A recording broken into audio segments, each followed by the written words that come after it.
ಒಂದು ಮರಿ ಆನೆಯ ಕಾಲಿಗೆ ಒಂದು ಹಗ್ಗವನ್ನ ಕಟ್ತಾರೆ. ಅದರಿಂದ ತಪ್ಪಿಸಿಕೊಳ್ಳೋಕೆ ಪ್ರತಿನಿತ್ಯ ಎಷ್ಟೇ ಪ್ರಯತ್ನಿಸಿದ್ರೂ ಆ ಮರಿ ಆನೆಗೆ ಸಾಧ್ಯವಾಗುವುದಿಲ್ಲ. ಹೀಗಾಗಿ ಆ ಮರಿ ಆನೆ ಪ್ರಯತ್ನ ಪಡೋದನ್ನೇ ನಿಲ್ಲಿಸ್ಬಿಡುತ್ತೆ. ಅದು ಕ್ರಮೇಣ ದೊಡ್ಡದಾಗುತ್ತೆ. ಅದೇ ಗಾತ್ರದ ಹಗ್ಗವನ್ನ ಆನೆಗೆ ಕಟ್ಟಿರ್ತಾರೆ. ಅದು ಸ್ವಲ್ಪ ಪ್ರಯತ್ನಿಸಿದ್ರೂ ಹಗ್ಗ ತುಂಡಾಗಿ ಬಿಡ್ತಿತ್ತು. ಅಷ್ಟೊಂದು ಶಕ್ತಿಶಾಲಿ ಆಗಿರುತ್ತೆ. ಆದ್ರೆ ಆನೆ ನನಗಿಂತ ಶಕ್ತಿಶಾಲಿ ಹಗ್ಗದಿಂದ ಕಟ್ಟಿದ್ದಾರೆ, ಚಿಕ್ಕ ವಯಸ್ಸಲ್ಲಿ ಕಟ್ಟಿರೋ ಹಾಗೆ ಗಟ್ಟಿ ಹಗ್ಗದಿಂದ ಕಟ್ಟಿದ್ದಾರೆ ಅಂತ ಪ್ರಯತ್ನನೇ ಮಾಡದೆ ಹಾಗೆ ನಿಲ್ಲುತ್ತೆ. ಈಗ್ಲೂ ನಂಬಿರುತ್ತೆ ಕಟ್ಟಿರುವ ಹಗ್ಗ ನನಗಿಂತ ಗಟ್ಟಿಮುಟ್ಟಾಗಿದೆ ಅಂತ. ಇಲ್ಲಿ ಅದನ್ನ ತಡೆದು ನಿಲ್ಲಿಸ್ತಿರೋದು ಕೇವಲ ಹಗ್ಗವಲ್ಲ, ಅದರ ನಂಬಿಕೆ.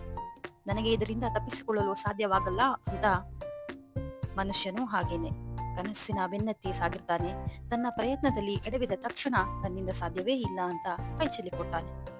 ಅದೇ ಸತತ ಪ್ರಯತ್ನವನ್ನ ಮಾಡಿದ್ರೆ ನಿಮ್ಮ ಗುರಿಯನ್ನ ತಲುಪೋದಕ್ಕೆ ಸಾಧ್ಯವಾಗುತ್ತೆ. ಪ್ರಯತ್ನವನ್ನ ನಿಲ್ಲಿಸಬೇಡಿ.